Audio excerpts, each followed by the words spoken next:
Well, in our household, whenever we're watching a new movie, and that movie has all sorts of, usually like sort of conflict or whatnot, the number one question that Vivian and Luke, my kids, will ask me when we see a new character introduced is, "Hey, Mom, is that a good guy or a bad guy?" Like, we got to be clear here. Is that a good guy or a bad guy? And normally we'll tell them exactly if that's a good guy or a bad guy. And what we'll say is, well, you can usually kind of tell, especially in cartoons, who's a good guy and who's a bad guy. Because in the cartoon world, they really like to draw it up. Usually the bad guys like look kind of scary. They might look disfigured. They might have a scar on their face or be dressed kind of scary clothes. And the good guys usually are handsome or beautiful. If, not all guys. Obviously, some are women too, right? But they're usually dressed differently. Yesterday, we actually saw this on display because yesterday, Vivian and Luke and I, with some friends, went to the Walpole Children's Theater production of The Wizard Crystal, which we know that Silas and Zoe were in from our church community. And it was such a good production. And in that Walpole Children's Theater production, there was a big good guy and a big bad guy. It was the good wizard and the bad wizard. And sure enough, for anyone who saw it, was the good wizard dressed really good? Could you tell it was the good wizard? Yes. And was the bad wizard, I think her name was Balderdash, did she look scary and she looked bad? Yes, she did. So they did a good job of that.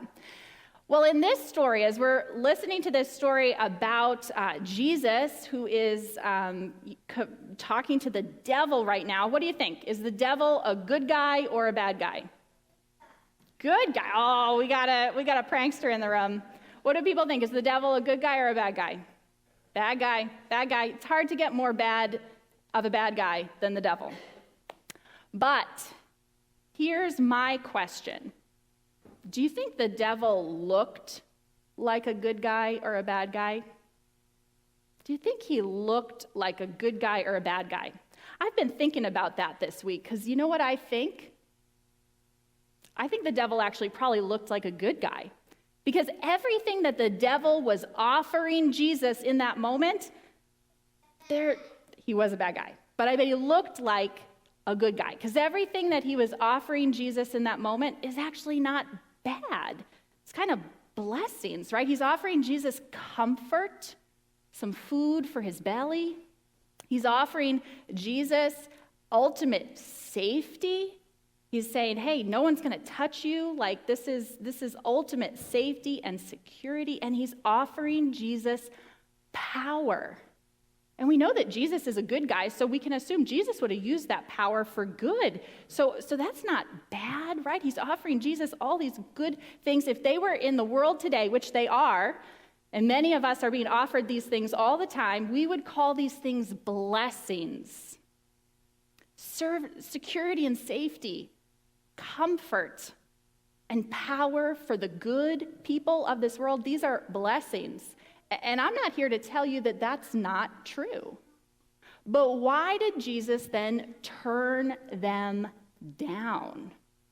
Why did he turn them down? Well, for starters, this came from the devil, and there were hooks attached, big time.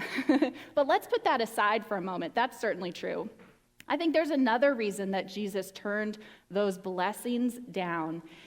And that's because Jesus was out there in the wilderness trying to pare his life back. He was fasting, he was praying, and when people do that, what they're trying to do is get to the heart of life, to peel away everything that is unnecessary and to discover what is truly important in life.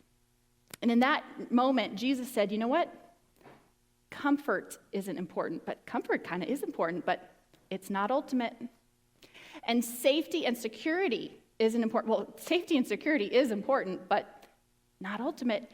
And even power for the good guys. Is power important for the good guys? Sure it is, but it's not ultimate. Jesus in that moment was realizing that the only thing that mattered for a life that is whole, for a life that is holy, is just the beat of your heart. just your existence, just your continuing to draw breath. That's all you need in this life, really. Ordinary lives can be holy. And over and over and over again, we're going to be offered more and more, and they're not always bad things to take up on, right? We live lives of comfort, we live lives of security, but it's when we think that those things are so important that we rush into a bad and dark place, a place that leads to anxiety and despair. Now, some people might say, well, these are extraordinary times. These are extraordinary times.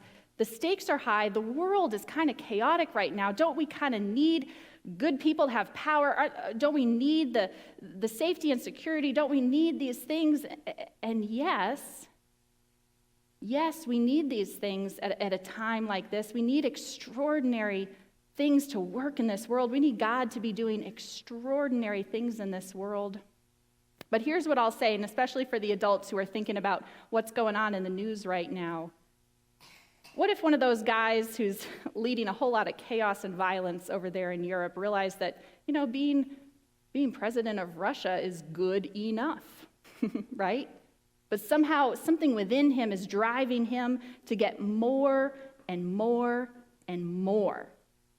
Now that's an extreme example of this sort of desire for more run amok. But in so many ways, in little ways, we could succumb to the same temptation to constantly need more, to not see that what God is giving us right now in this moment is more than enough, to find contentment in our lives, to find contentment in our existence, to find contentment in our relationships and our families just as they are. Ordinary lives are more than good enough, and ordinary lives can be whole and holy lives. Amen.